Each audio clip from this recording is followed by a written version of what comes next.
Hello, and welcome to another episode. Sorry about running a little bit late. Let's change this up. Hello. I am Mayor Watt. I'm the mayor of ohmTown. That's that right there. That site aggregates news into 6 categories. They're right there at the top of the page. And this 1-hour show, which could eventually turn into a longer show, covers a sampling of the news that gets aggregated. It is a community. I'm hoping to get people to find interest in it. If they do, I hope that they sign up, become a citizen of ohmTown, and come back and chat with me every day between 6 and 7 Eastern. I am I'm going to go over a sampling of that news now. And if you are at all interested in chatting, let me bring my chat down here. If you are at all interested in chatting with me about the information that we're going to talk about, or that I'm going to present, feel free to throw your message in chat. I hope that it's compelling enough that you want to follow me and come and visit me every day. So without getting too far into this, let's get going with the news. If I'm going to ramble, I'm going to ramble about the news. And thank you again for coming. If you are in my chat, or if you are watching this as a VOD later. So like I said, ohmTown aggregates the news, and this is the front page, and the front page consists of about 50 titles to articles that when you click on them, it'll take you to the various groups, which are listed a little bit to the right of the headlines. So Breaking Prose, Mobile, the Continuity Report, and so on. I'm hoping to get to 50 shows, and they're all listed under those 6 categories. Let me turn this down a little bit. I don't think you can hear it, but I can hear it from my speakers pointing right at me. At any rate, I've already made a selection, and there isn't any particular method to my madness. It's simply I find these articles interesting, compelling in some way, and I'll talk about them briefly. I typically do not go into great depth because I want you to go and read the articles and come back and talk to me tomorrow. That's really what I'm interested in doing. Let me see something here. And if you are interested, I'm trying to make this a thing. So help me make this a thing and come back tomorrow and chat. Come and chat. Throw something in chat. Say hello. Say, hey, you can make this better by doing this, that, or the other. Let me know what your thoughts are. I don't get people coming into chat all that much at the moment. But I've had people come in and chat. But I'm brand new. I don't do any advertising. I don't go into other people's channels and hype my stream. I think that's kind of odd. But hopefully I can get some traction because I like interacting with people and I riff more off of that. My stream and my interaction with people becomes infinitely more enjoyable and compelling. So feel free to ask questions, and a lot more humorous.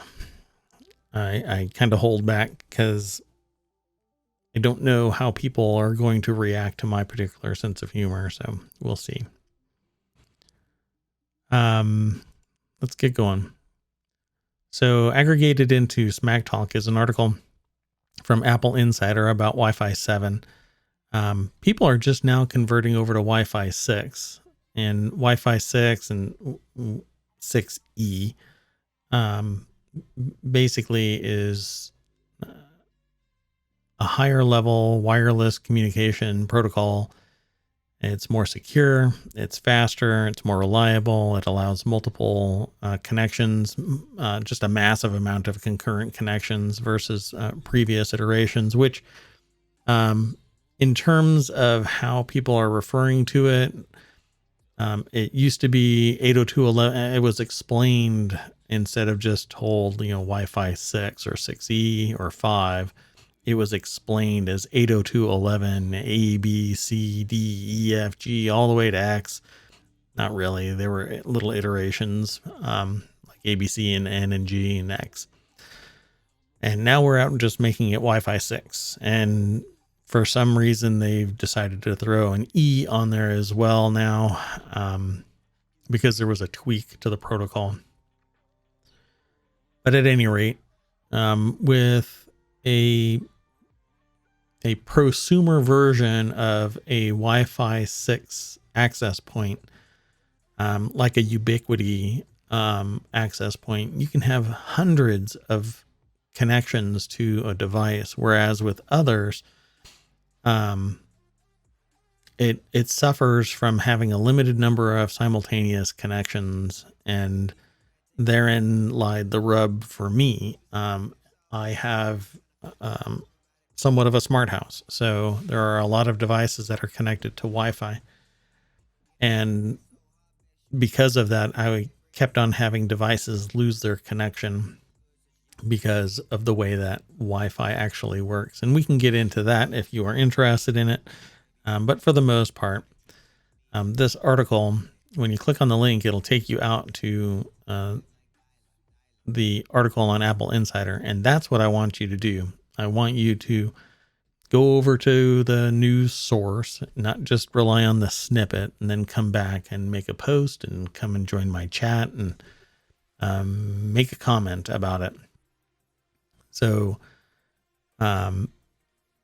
depending on the provider of these devices, they have, even the Wi-Fi 6 versions of it have a limited number of simultaneous connections, and you pay more for more simultaneous connections. It's kind of interesting.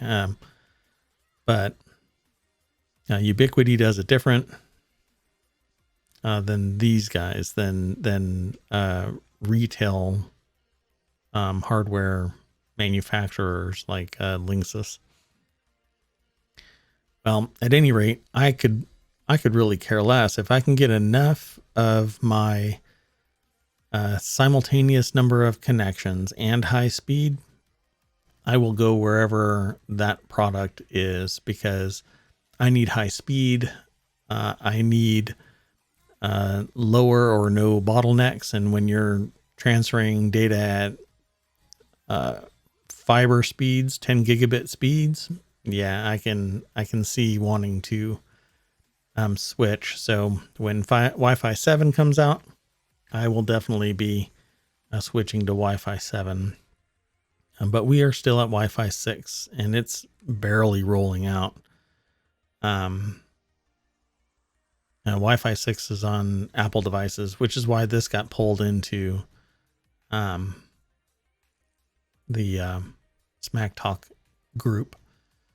So if you're interested in finding out about the next generation of Wi-Fi, this is definitely where it's headed. Thunderbolt 3 speeds in a wireless format that's secure and reliable. I'll take it, because one of the things that I've always despised is running cables. You have to punch holes in drywall. You have to climb in attics and under floors and punch holes and drill holes through support beams and through fire blocks, and it just sucks. But creates jobs, that's for sure. Well, hopefully we can do away with it and build a very reliable and robust wireless system. And that's what's been happening between Wi-Fi 5 and 6 and now 7.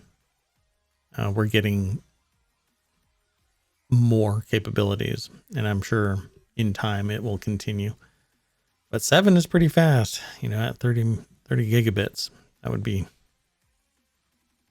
be great. Anyway, that's the article. And again, it's over at Apple Insider. The next one is I quit, or you quit, I quit, we all quit, and it's not a coincidence. So why the decision to leave a job can become contagious. This comes on the heels. This article kind of piqued my curiosity because it's a New York Times article, but what happened was yesterday and the day before yesterday, I had heard about a healthcare company that actually had a state Supreme Court block their ability to get hired by a competitor until a replacement could be found for the people that were leaving. And I thought that was astonishing, just absolutely astonishing. And there's no non-compete that's in play here. This is simply the economics of the original company saying they can't let the people go, which means that if they're forced labor, it becomes a serious problem. And I assume that this is going to continue on and become a federal issue, not just a state issue, because nobody can be forced to work.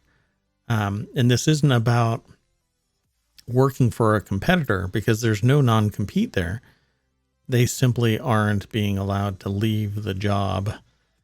And I'm sure there's more to it and more will come out in time. But when one person leaves and they are talking with other people, the other people can sometimes feel compelled to leave. And that's what this article is about here on New York Times.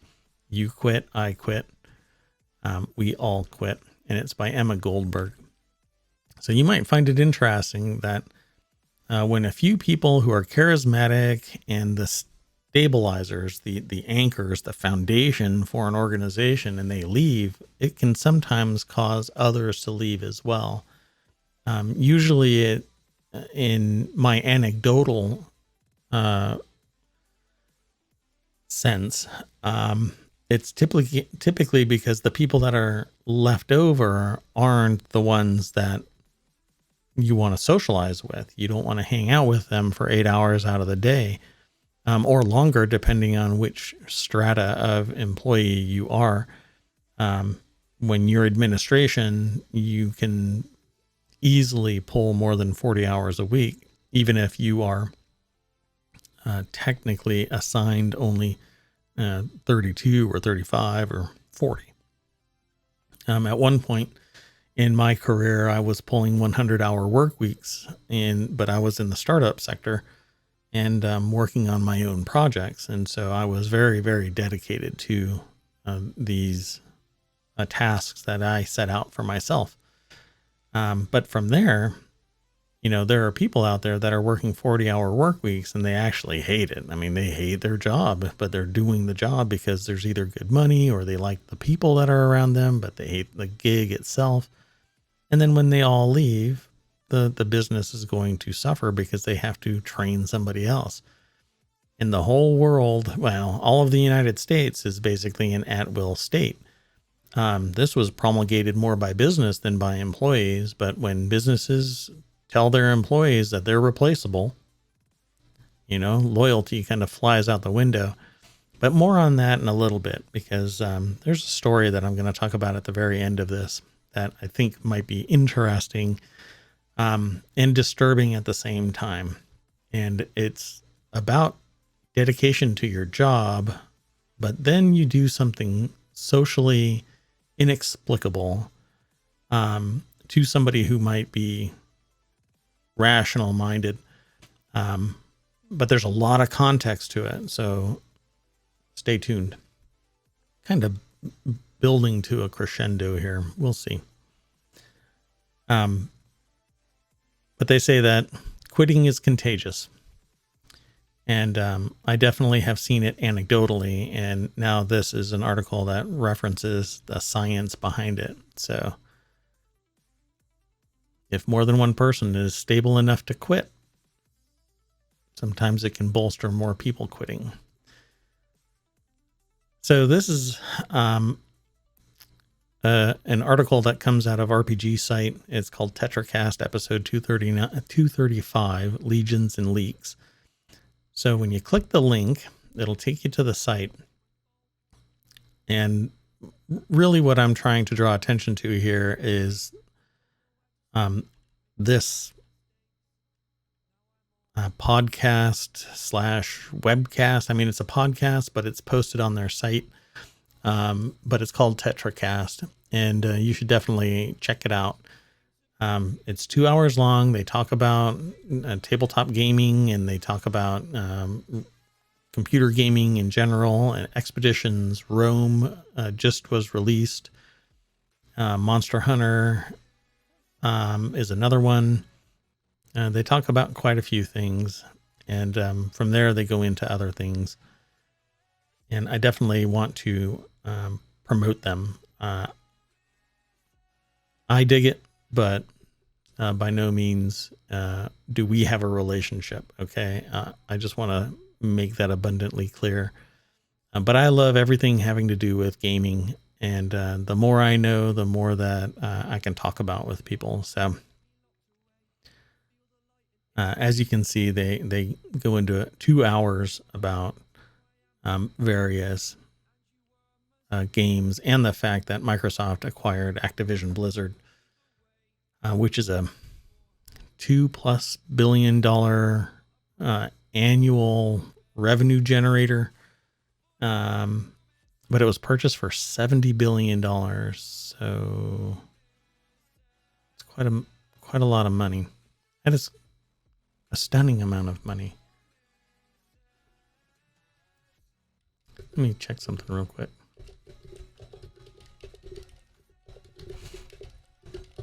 If you have any questions and you're in my chat, feel free to ask them. Happy to discuss it. Yeah, so $95 per share. That's what it was. So a total price of $68.7 billion. There was, it's not Tencent. Doggone it. Who was it?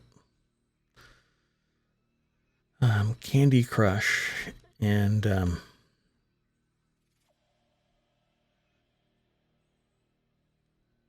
my goodness, my brain just kind of dropped it. It wasn't Tencent that made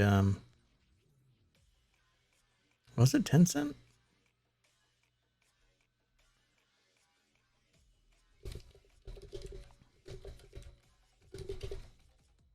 Could it be? No, it was King. That's right. Okay. So King made, this is really an interesting stat that I had put together. Obviously others would have known this, but I thought this was really interesting. So Activision has been around since 1979.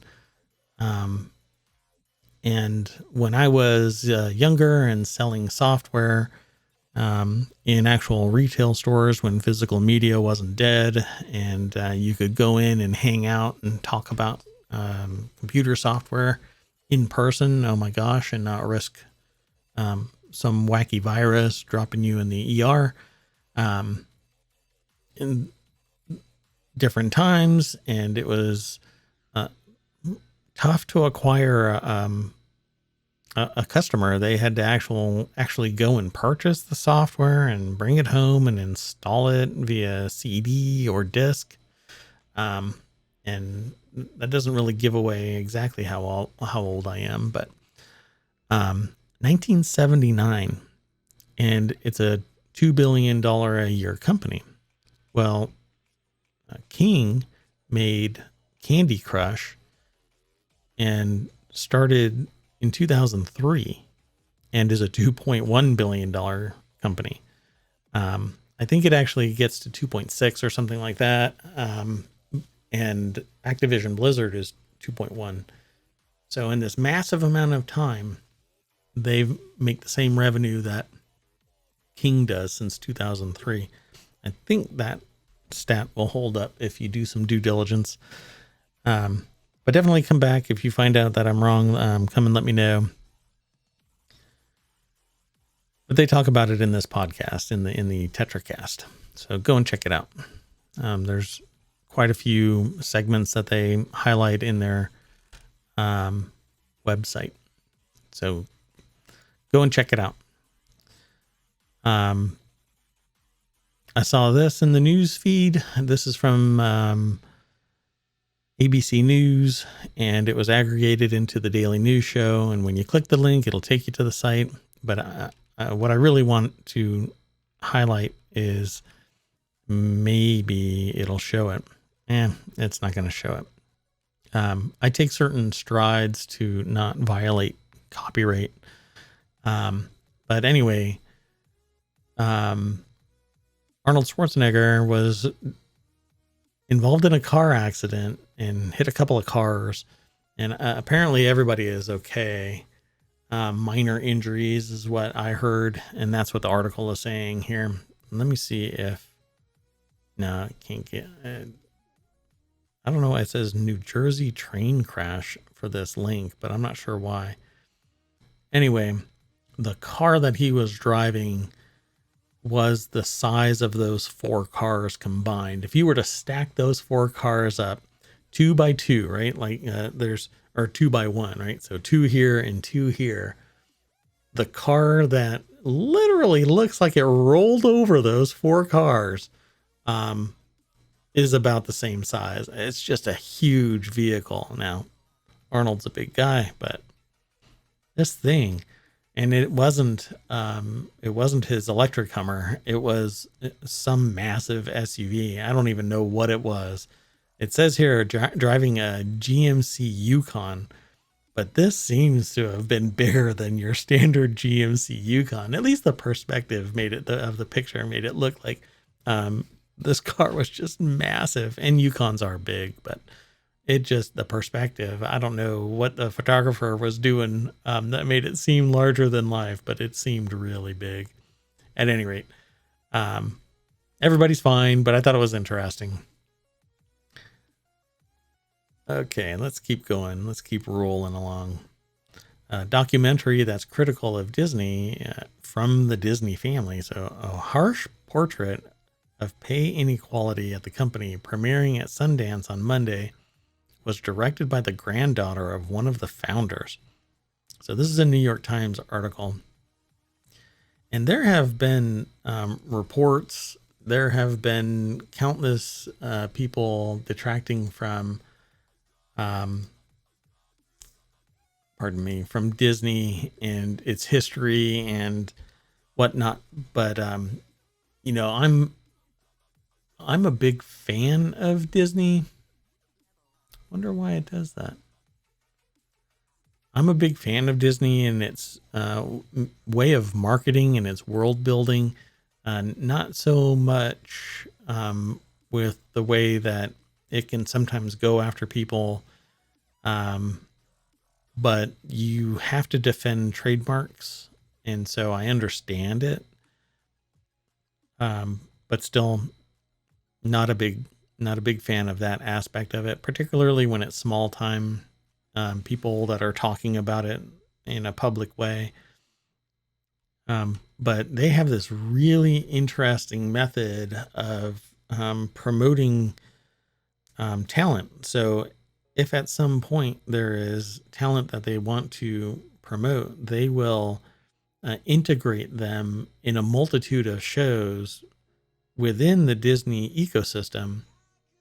And obviously, as Disney is expanding, so is the influence, and it's expanding more and more and more. And it's just fascinating to watch how Disney works.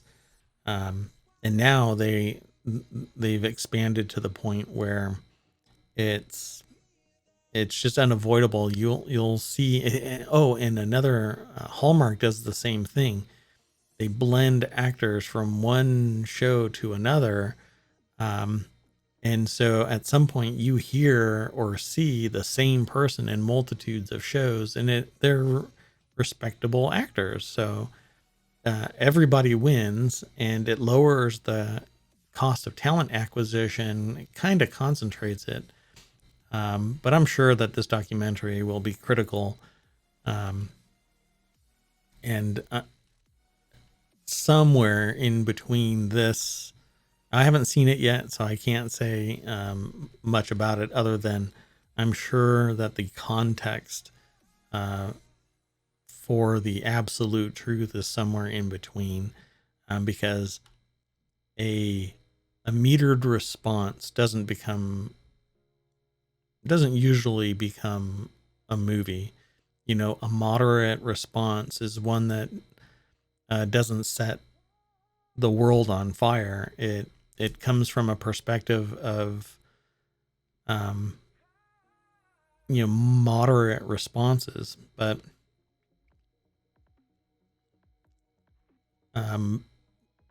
we'll see. I'll end up watching this, I'm sure, but I haven't seen it yet. But inequality is by far not limited to Disney. I think the last stat that I heard about CEO versus the lower end of employee wages is it's somewhere around 500 times, which is just kind of spectacular. And a lot of people are proponents that higher wages get higher talent. Sort of, opportunity isn't equal. And so a person who could be extremely talented doesn't get the opportunity that somebody else might have. And we can get into the various reasons as to why someone doesn't have opportunity, or doesn't even, get, I'll just leave it at that. They don't have the same opportunities. Not everybody does.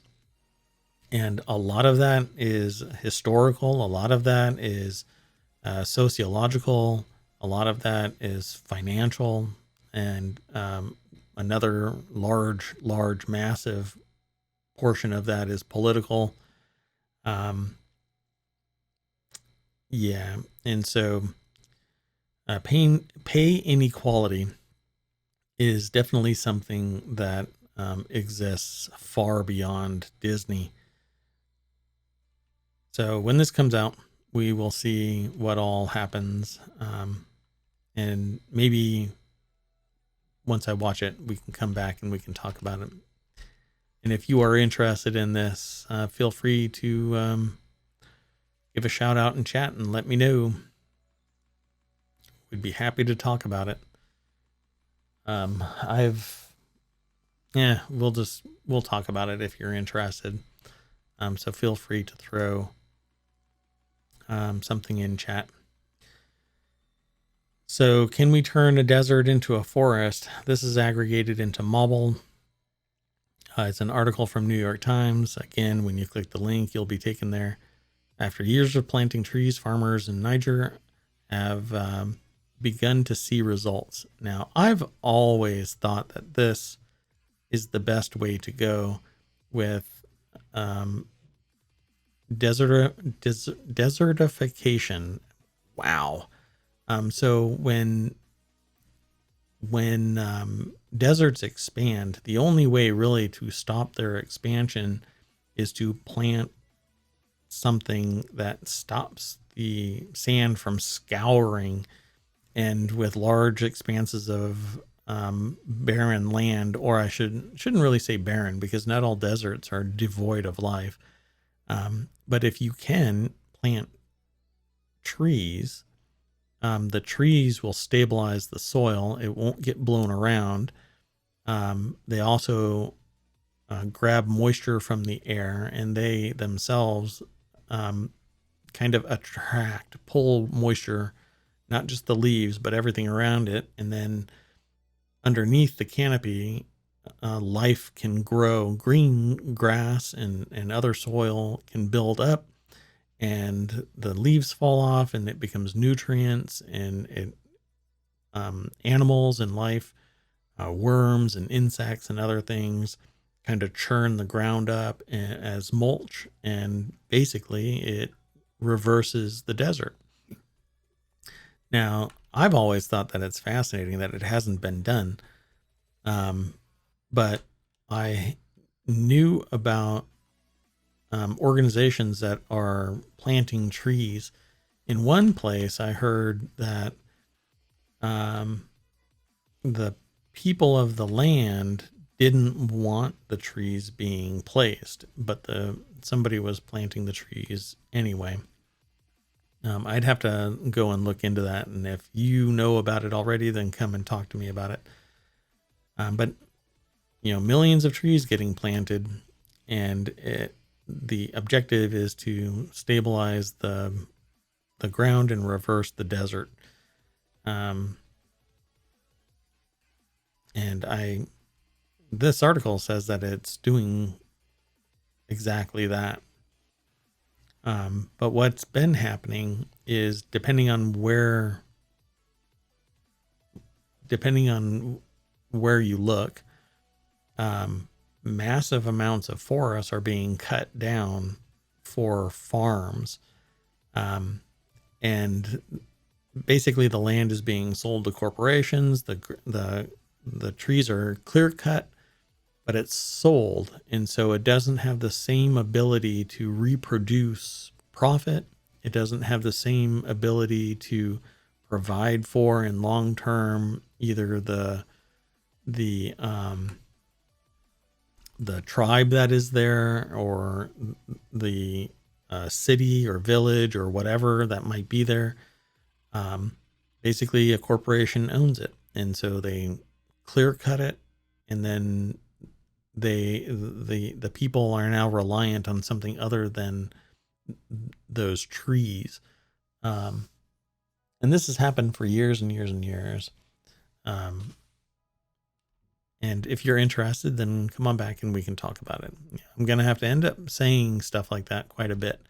Come on back and we can talk about it. Because I've got an hour today. There's quite a bit to get through. And I do have that surprise at the end here. So definitely go and read the article over at New York Times. Paul Roman, Lauren Kelly. I'm not sure if his name is, or her name is, Rafi Andrews and Nick Parise. I'm really sorry if I'm butchering the names. Come back and talk to me and correct me, and happy to talk about it. Because I find this article really interesting, and I'm glad that there are people that are seeking to change the dynamic. What the ecological change long term will be, I don't know. Maybe another scientist can come and talk to me about it here in chat, and either set me straight in a different direction or set me further on this path of knowledge regarding reversing the desert process. Because this definitely could be a forest. It could have been a forest, and it really depends on where it was and what it was. And then I have my own perspective about certain places. And the desert. We know that deserts are expanding. But that's the environmental change that exists. What in the world? Why does it feel... Why is this kind of chopped off in one side of my stream? I don't know why that is. Because it's not really. Anyway, I will revisit that later. There we go. That was weird. I'll have to look into this. At any rate, the next article is New York City mayor says he will reinstitute modified plainclothes police anti-gun unit. So Eric Adams, who put his brother in charge and got some blowback from that, is saying that he's planning to reinstitute a modified plainclothes anti-gun unit after a police officer was fatally shot while responding to a 911 call in Harlem. Yeah, that's addressing a concern, which is guns, but criminals will not care about the law. So if somebody is willing to shoot somebody with a gun, they don't care about the law. Hopefully this stops somebody from doing great harm with a weapon. But I wouldn't call this, I mean, it's referred to as an anti-gun unit. I think that it's more of a safety concern in general, not just an anti-gun issue. I don't know why this thing is acting this way. It's weird. All of a sudden, my framing is off. And I don't know why. I really don't know why. Yeah, I'll have to review this somewhere.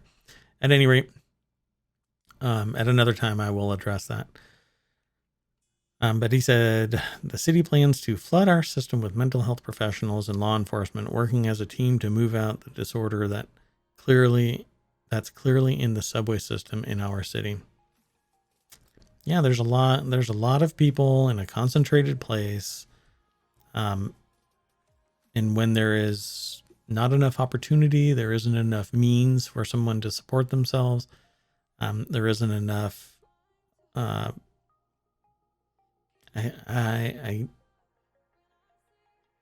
enough support system to address the mental health of people. This is kind of what happens. So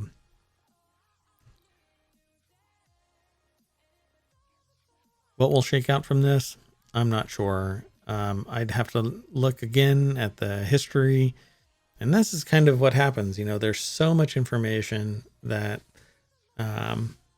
it takes more due diligence to catch up on what exactly is happening over the history, because we've had these things before. We've had people out in plain clothes, and you start hearing about people being abused and stopped, and sometimes it can get out of hand. Will this be the same way? I don't know. Only time will tell. But hopefully it doesn't go the way that the adage is about power going to people's heads. So we'll have to end up watching it, I'm sure. In the Word in Tech group, a discussion was made for yet another TV show features a character having a heart attack on a Peloton. And if you haven't heard, Peloton's kind of taking a beating lately. This article is from The Verge, but essentially a decline in the purchasing of Peloton items, including the treadmills, which had a problem previously, and the bikes and basic consumption mechanics. They've suspended production of the bikes and the treadmills.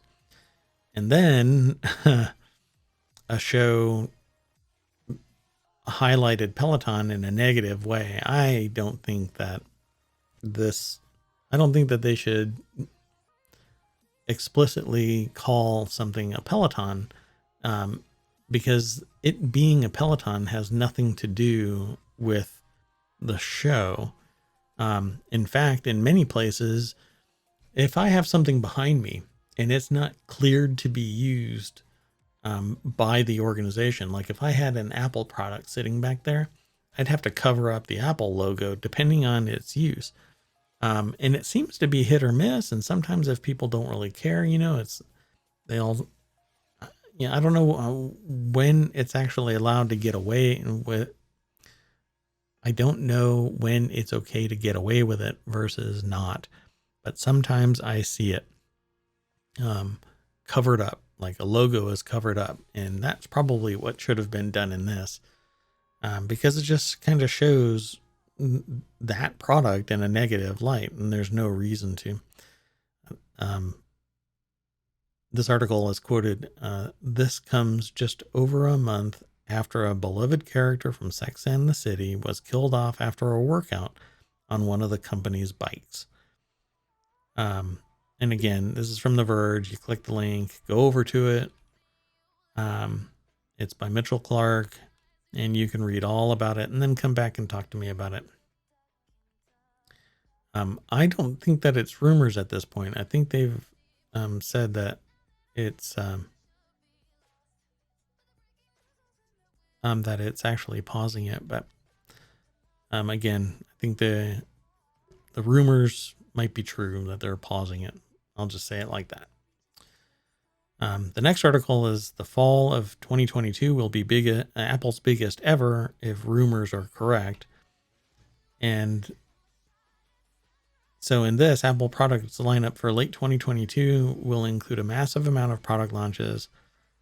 I'm hoping, I doubt it will happen, but I'm hoping that they will launch something a little bit bigger than just another iPhone. But I suspect that it's going to be the same devices, iteratively increased with certain functionality like wireless charging, a slight movement of the camera requiring new cases. Again, I really like Apple. It's drop dead simple to use, but complex enough to do advanced work on it. In fact, I controlled my laser today via my iPhone. And because I didn't want to turn on a laptop so that I could access it. Pretty cool, right? It really doesn't say much about the cell phone itself, just that all I had to do was, activate it, log in, tell my laser to run a particular project, and done. So we'll see what the new products are going to have. But I've heard rumors about another generation or additional cores in M1 chips, updates to charging, updates to Wi-Fi across the board. But we will see. I don't think we'll see an M2, but I think it's going to be another iteration, another drip of update. But go and check it out over at Apple Insider. So under the continuity report, Spider-Man No Way Home is now the 6th highest grossing movie in history with 1.69 billion globally.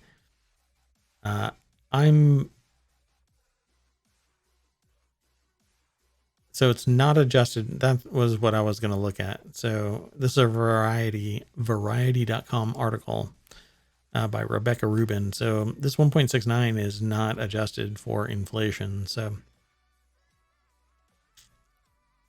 I would have to, see if it really is interesting. But it's very popular, and it even became a joke on SNL recently. Basically, Biden telling people to stop watching Spider-Man No Way Home. That was really funny to watch. So go check it out at Variety. Spider-Man No Way Home swings to 6th highest grossing movie in history with 1.69 billion globally. I have yet to get to watch it, but I really don't go to movies anymore. I wait for them to either go to Disney or show up on Apple so that I can purchase them and watch them in the comfort of my home and make a drink and popcorn and watch them with my family and not risk COVID. So this is the word in tech. Google warns of devastating impact if court ruling on defamatory hyperlinks not overturned. This all stems from a link that was available regarding somebody who sued a website. Let me click the link. So this is from The Guardian. So Apple basically, or not Apple, Google was basically sued, and $40,000 damages awarded to a claimant who said, well, I was defamed because the article that your search engine produced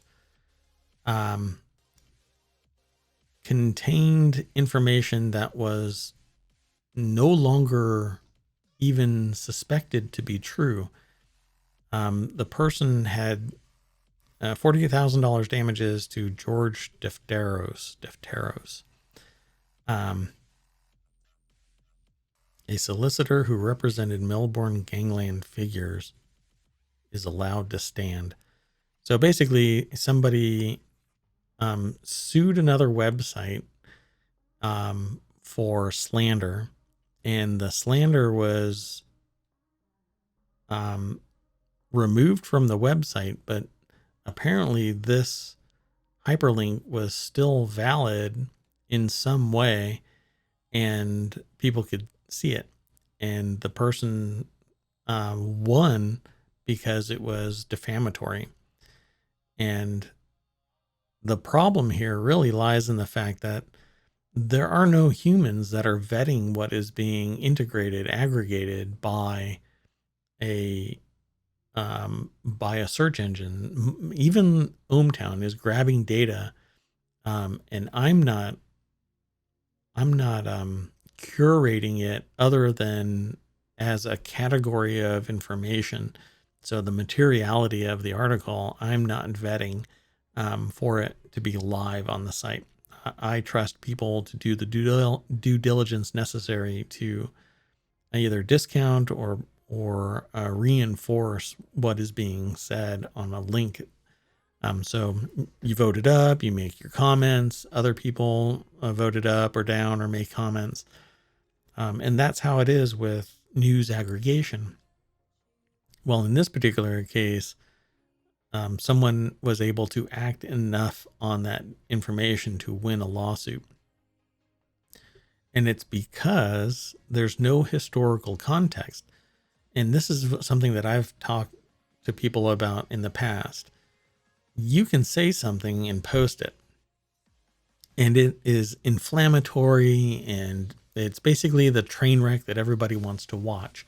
And so what ends up happening is afterward, they get sued. The website or the person that made the claim gets sued.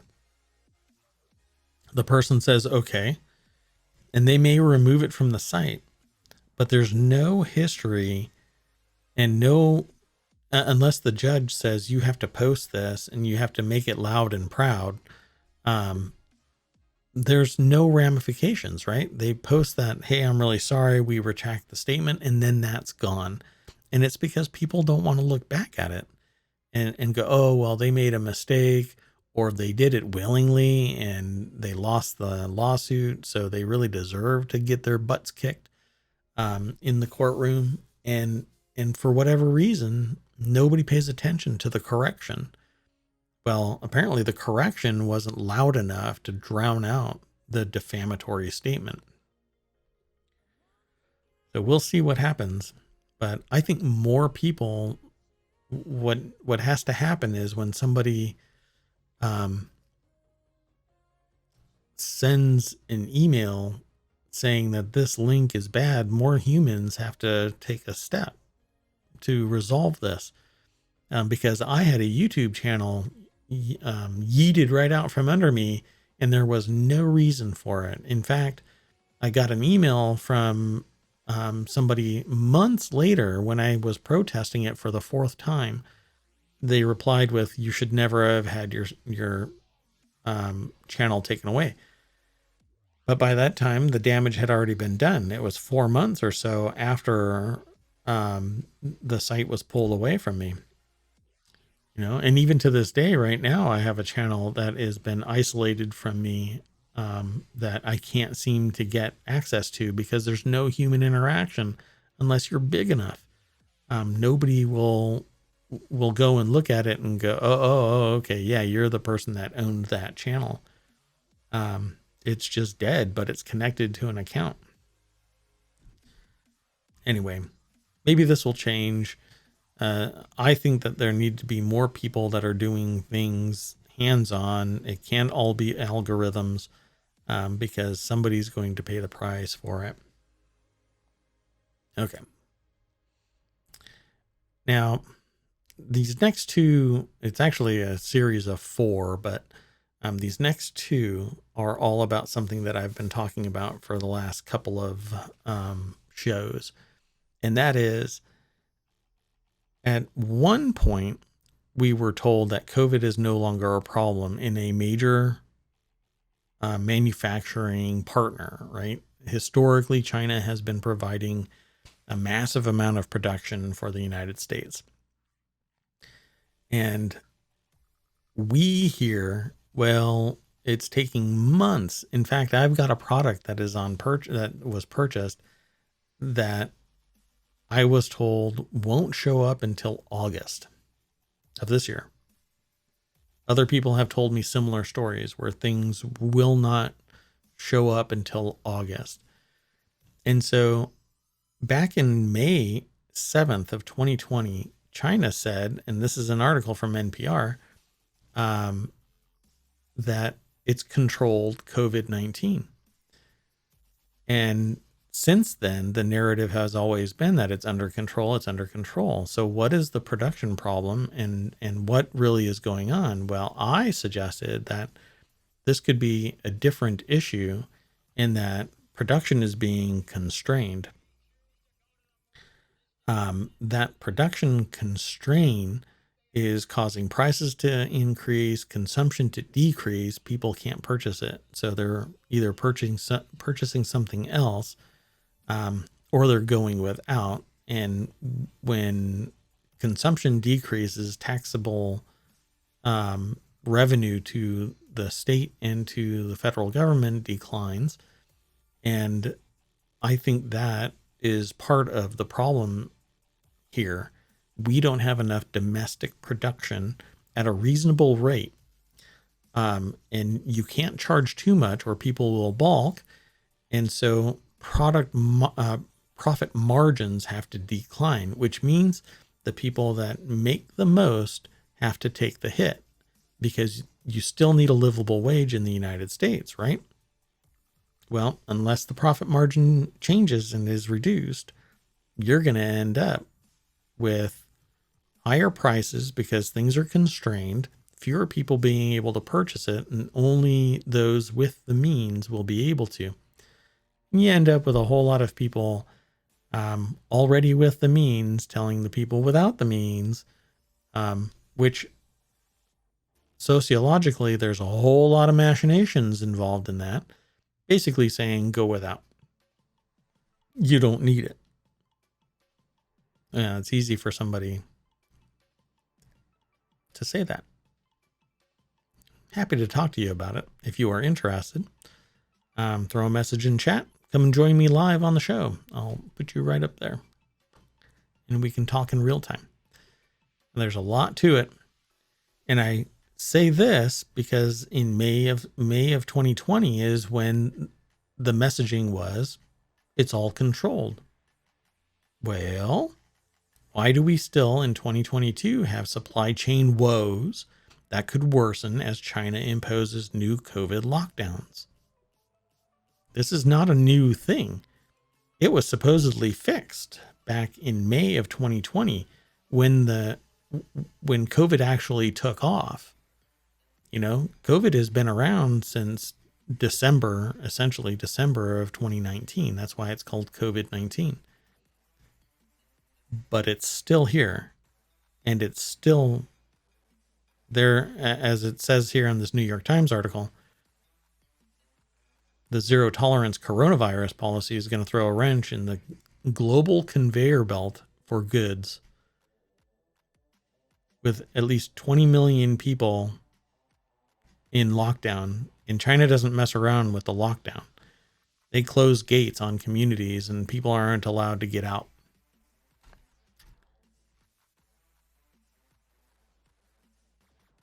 So go read the article over at New York Times. Just do a search for supply chain woes could worsen as China imposes new COVID lockdowns, and compare that to the message that was made a year ago. Actually, more than a year ago now, almost. Well, I mean, it's it's January of 2022. Yeah. There's more to it. And I don't buy into it that it's COVID by itself. Okay. So this last article is actually coming out of something that I saw on Reddit and other sites. And I'm actually showing you the Reddit. I won't play the video. You can go to Reddit and look for it. But this guy who was a Merrill Lynch financial advisor. The backstory here is that his kid had a drink from a smoothie that may have had peanuts in it. He had an allergic reaction at home. The EMTs were called. He was taken to the hospital because of it. And this guy went back to the smoothie store, the smoothie place. It's not really a store. It's I don't know, what is that called? A smoothie store? Yeah, I guess. Anyway, went back to the smoothie place and just lit him up. Was verbally abusive, was aggressive and loud, and actually threw the smoothie because the people who were there said, we don't know who it was that created it, who made the smoothie. I mean, if you've got 5 employees, there's no way to know really who made it unless you document every single one who does it and has a hand in it, which is rather absurd for a smoothie place. But if there's video, then maybe, get the video and find out if there were peanuts in it. But that's not what this guy did. This guy went, okay, I was going to say bananas, but it's a smoothie with peanuts. So I guess peanut butter and bananas, that's actually a really good idea for a smoothie. Anyway, so his kid had an allergic reaction. I don't know what the outcome of his kid's health is.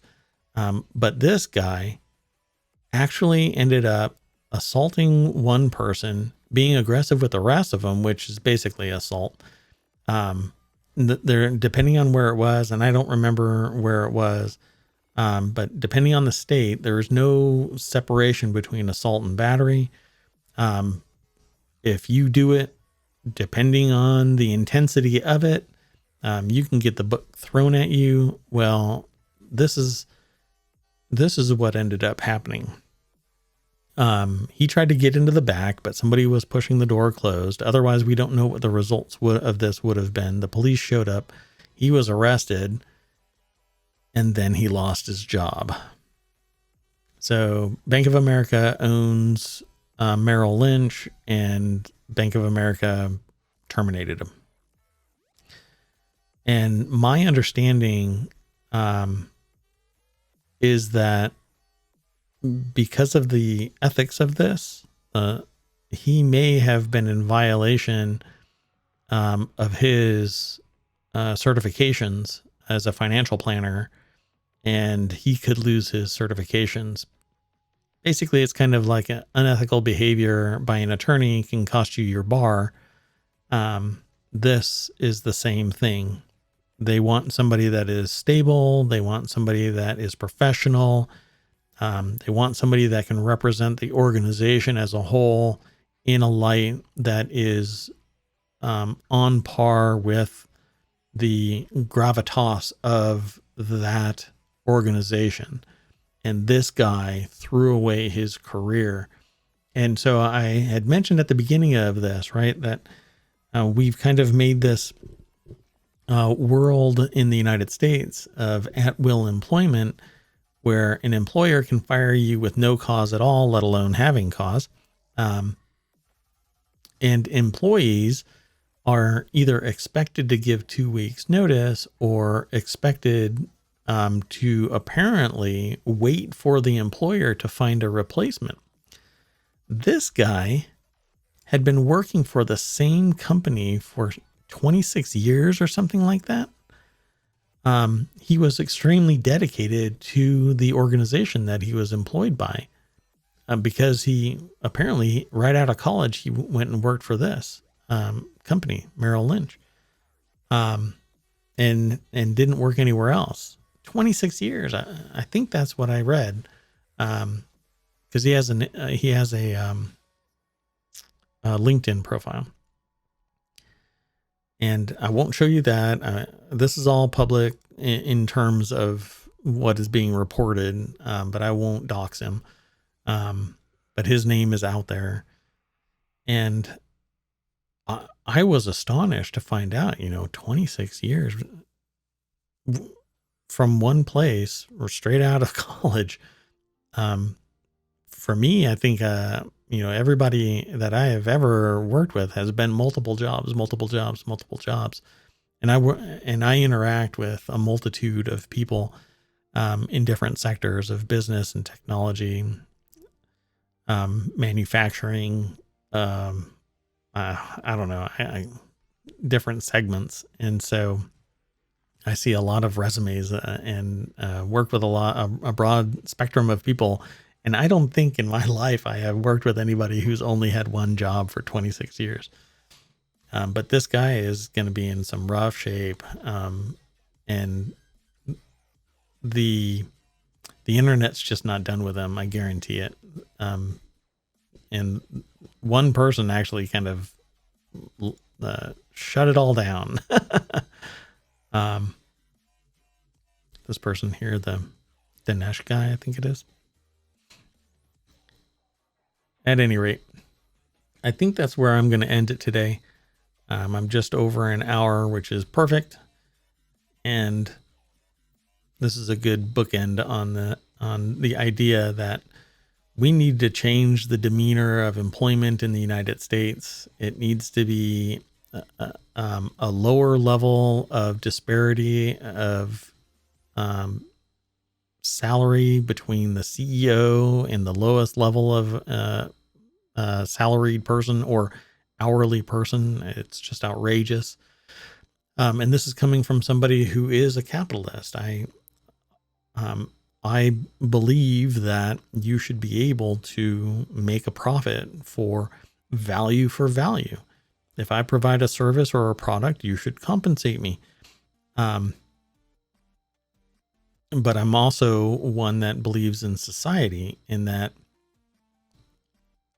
I can make enough money in my lifetime to make my family secure for their future, and not so much that I could buy Italy. Obviously that I'm being a little facetious about it, but there's a point where you're making what I would call too much money. And so when a person is making $15 an hour, doing things that you wouldn't do, I would say that they deserve more money. And there needs to be loyalty between the company and the employees, and between the employees and the companies. That way you don't end up with people saying, well, I'm out of here because you're not paying me enough. You're not giving me enough support or whatever. There are myriad reasons why somebody might leave an organization, but it doesn't have to be the way that it tends to be when you hear about it. There's a whole lot of employees that are leaving quietly and happy, but there is an extraordinary number that is distraught, incapable of having a livable wage, and so many other reasons or concerns that I just can't get into it without another hour worth of discussion. And then there's things like this where, some disgruntled customer comes in screaming, and assaulting someone. I'm flabbergasted that an adult would react to teenagers this way. Not to mention the other stuff. He was making racist comments before the video and during this video. And then people don't believe his claim about his son, but apparently there's an emergency room visit that substantiates it. So, like I said, context matters, and you could have some compassion for his situation, but the reality is that he should never have acted this way. He should never have lashed out, particularly at a teenager, because that doesn't really solve the problem. If it is found that the child consumed something with peanuts, there's quite a few things that should have been done. First off, most people say if you have a food allergy that is that detrimental to your health, do not go somewhere that could cross-contaminate. So a blender that had peanuts in it that isn't sterilized means that you're going to get contamination. And if those peanuts cause that harm, then the business is responsible, not the person that's in there. That's another issue. You end up suing the business, and the person will be found out by an investigation, not by storming the front door and throwing a smoothie at somebody. In fact, the smoothie was the evidence that could have been tested for peanuts. Anyway, this irrationality is what I really just can't abide by. It's one of the things that I want to talk about in my chat, how society responds to the events that take place in society. And maybe we can get there at some point. And I hope that you find all of this interesting. Come back tomorrow, 6:00 Eastern in the US, right? I don't know if anybody else that says, I'll look into it. Got a lot of due diligence for me to do between now and tomorrow's show. And I want to thank you all for coming. Really appreciate it. Have a good night.